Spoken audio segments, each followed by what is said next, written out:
Welcome to the latest episode of The Green Dream, and today I've got somebody who has been long around the fund selection market, now is running portfolios at Wellian, and is somebody who will be familiar to many of our viewers. Richard Philbin. Richard, good to see you. And you, Lawrence, hi. Thank you for coming in.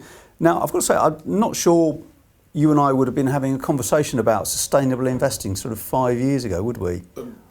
Absolutely not. No, I think it goes without saying. I mean, it's probably been there and in the back of your psyche, but yeah, whether it being front of house and an opening gambit for a conversation, or even a video. Yes, absolutely not 5 years ago. No. And how do you sort of define it in your own mind? And I guess are you ever asked about it by friends, or you've got more interesting friends who want to talk about other stuff? But no, it's an incredibly subjective conversation to have, and we do within the office talk around it, and we talk directly about it, and the main issues that we tend to have is there isn't one set of definitions, there isn't one drive, and when you then feed that through to us interviewing fund managers, it comes back the same way. And even if you are talking to managers who are directly involved in that area, there isn't the consistency or message as well. Now, I think it does mean a lot of different things to a lot of different people. And the lack of clarity will probably hold it back. I mean, I know we're getting a great groundswell, and we have had a great groundswell over the last few years. Going forward, it'll be even greater. But when you've got, in the UK, it's known as ESG, but in the US it's known as CSR. Yes. You've got differences, and I know we've got things like the UN SDGs, but again it's aspirational rather than definite. This is going to happen, and this is the standard that we try to expect. And because of the subjectivity of it, it does make it really, really difficult. And how do you, because you've always had a proprietary way of looking at funds and sort of markets. Indeed. How do you integrate, or have you integrated ESG kind of issues, let's call it that, into your sort of proprietary model, or do you separate them? Yeah, we do. We do run a number of bespoke models, only looking at, I mean, we've called them ethical, but obviously, again, around the wording convention of it is very difficult. So we do run funds in their own right on that basis, but we also do integrate good funds into our broad models by default. And as you say, we do have a number crunching tool, and that takes raw data from Financial Express, and we've created a traffic light type system: green, amber, red, and then grey, and we do that on every fund relative to their peer group. But over the years, and because of the fact that we do run our own ethical type models, we've created a subsector of that which only looks at the funds that have ticked the ethical box within the Financial Express database. So I do spend a lot of time talking directly to the data provider to say that fund should have the tick in the box so it falls into that category. So in essence, rather than having the full universe, we also then have a sub-universe within that, and we try and find the most suitable funds within the sub-universe to find the correct fund for inclusion in our portfolios. And why do you feel we're having this conversation? There is so much more of a conversation now than 5 years ago, because many of the issues that are kind of behind the conversation, climate change, pollution, whatever, have been around for 5 to 10 longer. I mean, arguably since the turn of the millennium. Well, to be honest, they've been around a lot longer than that. I mean, when I was at school, I remember doing projects on World War II, and it was make, do, and mend, and it was recycle, reuse, and all of that sort of stuff. So it has been around for a very, very long time. I just think it's come to the fore because of what we've seen from Greta Thunberg over the last couple of years. Blue Planet did more for plastics and the getting rid of plastics than I think anyone or anything has ever done. And people are waking up to the fact that we do live in a throwaway society, but we've got finite resource, and that creates a mismatch, and that creates problems, and that creates issues. And I think the Occupy scenario has created the difference, and off the back of that, it has just gently worked its way to the fore. But then you've also seen things in the pensions world. You have to ask those ethical questions. Yes. So it is becoming more mainstream, and so it should do. Okay. So my next question is about really what can the asset management do to kind of help your life as a professional investor, and perhaps underlying clients. You maybe already sort of touched on it, is that there is so many different descriptions for different things, or almost it's all like different shades of green, isn't it? It is, and it's really, really difficult, because just taking E, S, and G, I would say that any fund manager, full stop, one of the first things they ever do when they're doing fundamental research on a company is understand what the governance is, understanding how good the board are, how independent the board are, what their views are, how they're driving things forward. Is the chairman independent, so on and so forth. So the G bit, I think, is pretty well ingrained, and has been ingrained for a very, very long time. The difficult bit is the E and the S. And there is arguments that maybe that fund companies create an E fund and an S fund and a G fund, and then do you have the value G fund or the growth G, and so on and so forth, which can be quite a nightmare going forward.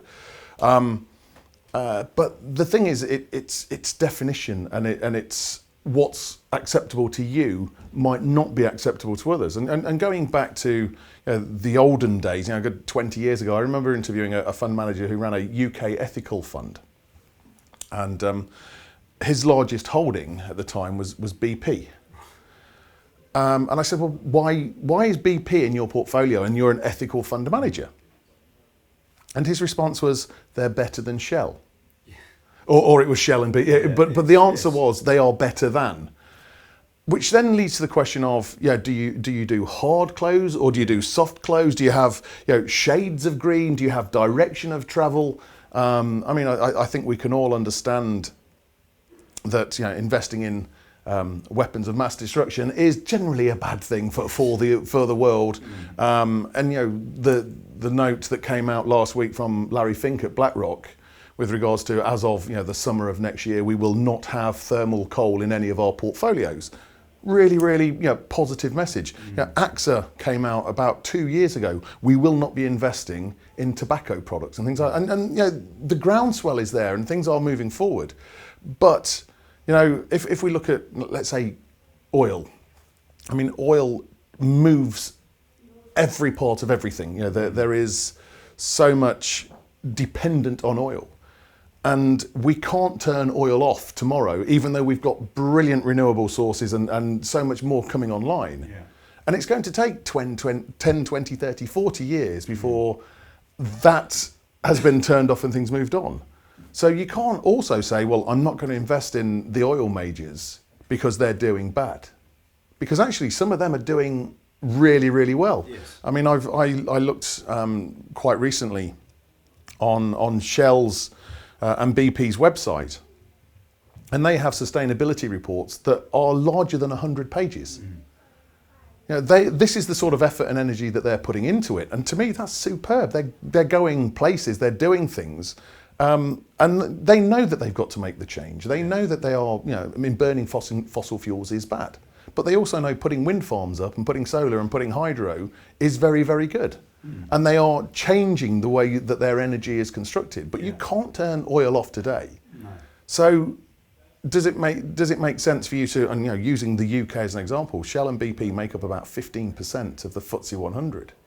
Are you cutting your nose off to spite your face? Yeah. Or are you engaging with the management to say, what are you doing?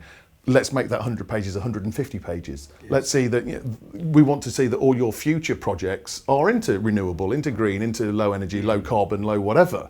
And I know it's quite contentious, but nuclear power is kind of needed to be a part of the distribution channel. You can't put it all into renewables. You've got to make different balances as well. And so we've got to think about that, and it's got to be measured. Kind of has to be helped by the government, kind of has to be helped by the companies themselves, has to have direction from the stakeholders and the shareholders. We've got to be all encompassing. This cannot be a country by country scenario. This has got to be a global issue. Okay. Now, statistics I've noticed around the sort of sustainability, responsible investing world, there's a lot of stats, and some of them are kind of really fascinating. They sort of always go, wow, didn't know that type stuff. Yeah. Any that's really kind of caught your eye? Yeah, I've got a good few actually, and if you don't mind, this is here's one you here's one I prepared earlier. Indeed, Fidelity. I've heard of them. This was noted from Fidelity, and they've recently launched an onshore version of their waste and water fund, yes, as managed by Bertrand Lecour, and this is it's about water, because obviously that's all part of it as well, and it was to make a cup of coffee. Right. Takes 140 litres of water. When you think of the time it takes and the processes that are involved, yes, and how much water is needed to grow the plants and so on, yeah, and so forth. To grow an egg, or to get an egg, yeah, 200 litres of water. Crikey. A kilo of meat, 15,500 litres. A computer, 31,500 litres.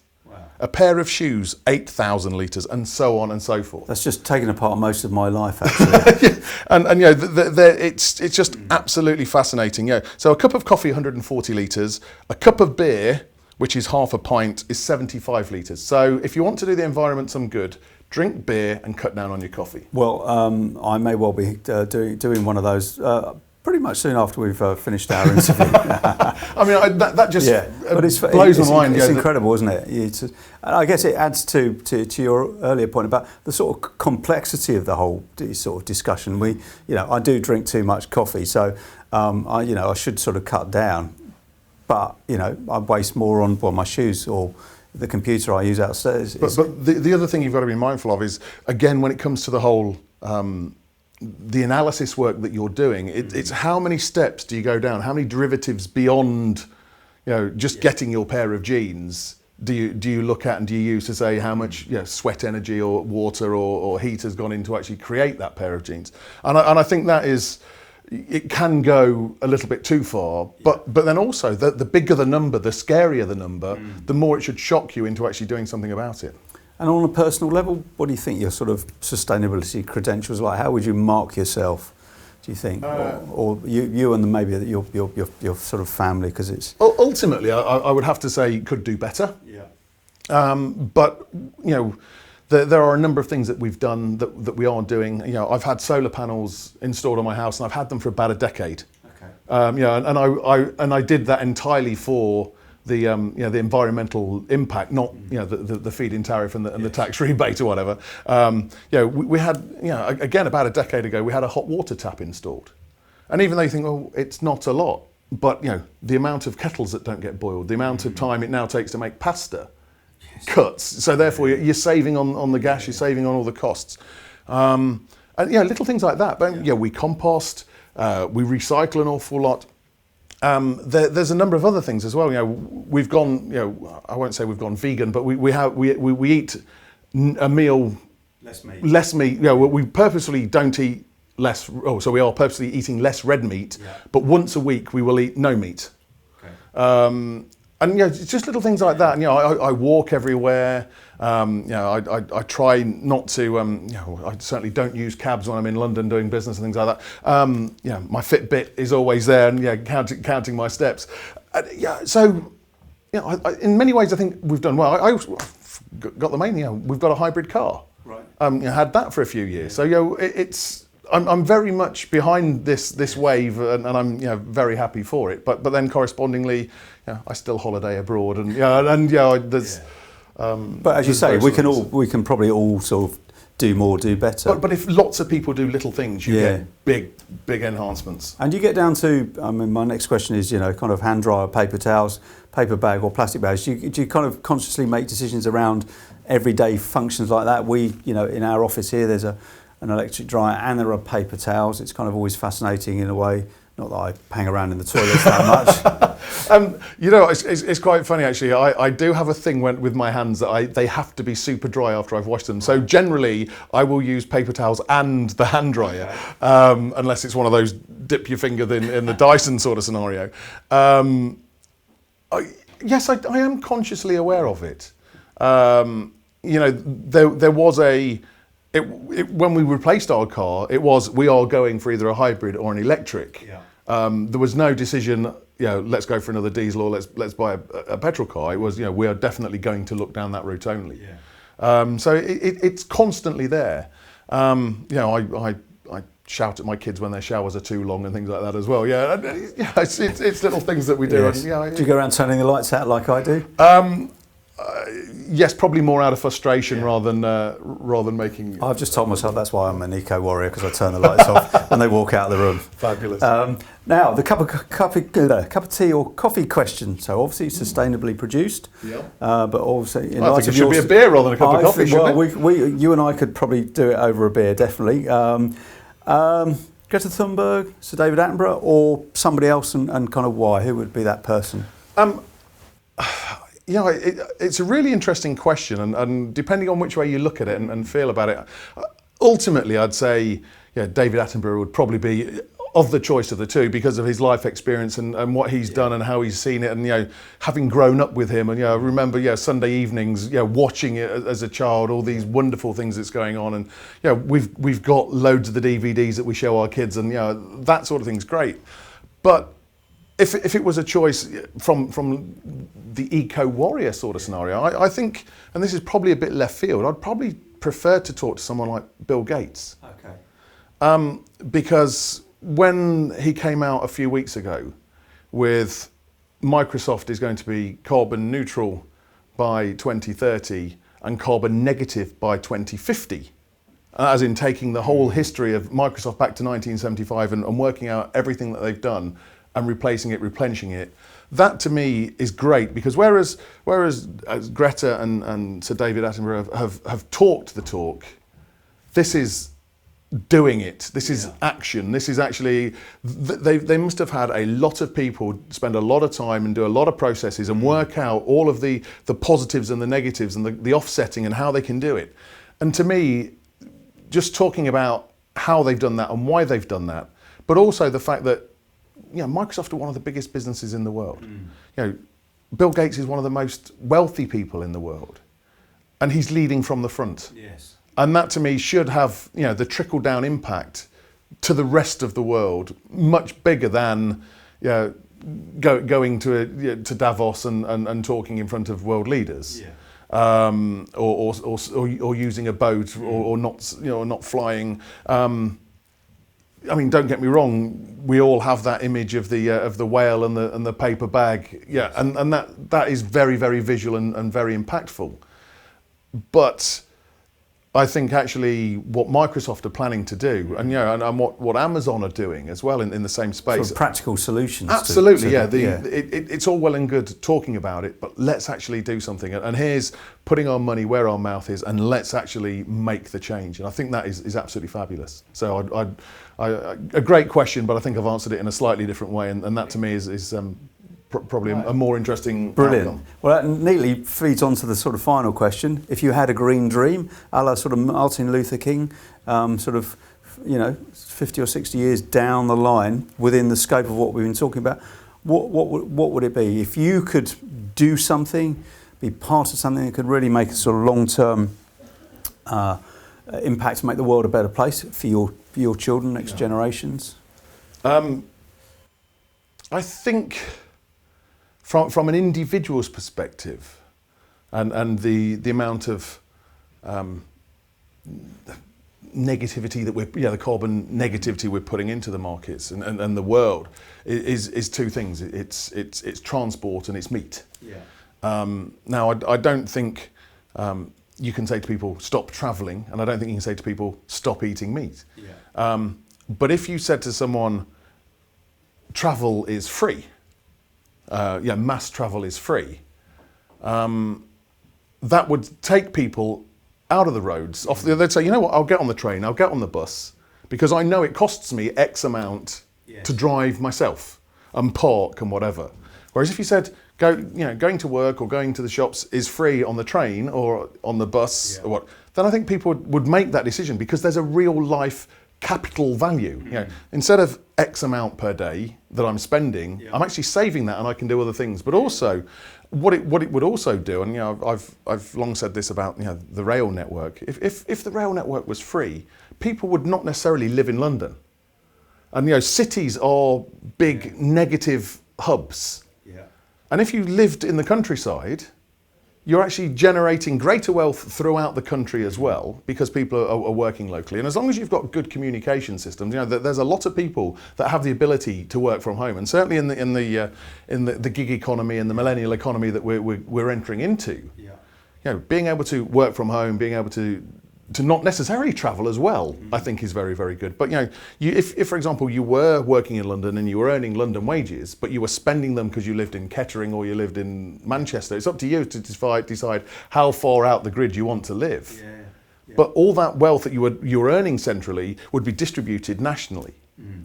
And that, to me, I think would really diversify. But also, it would cut the amount of cars on the road. It would cut the amount of road traffic. It would cut parking. It would cut traffic jams, and that would take an awful lot of sulfur, carbon out of the system.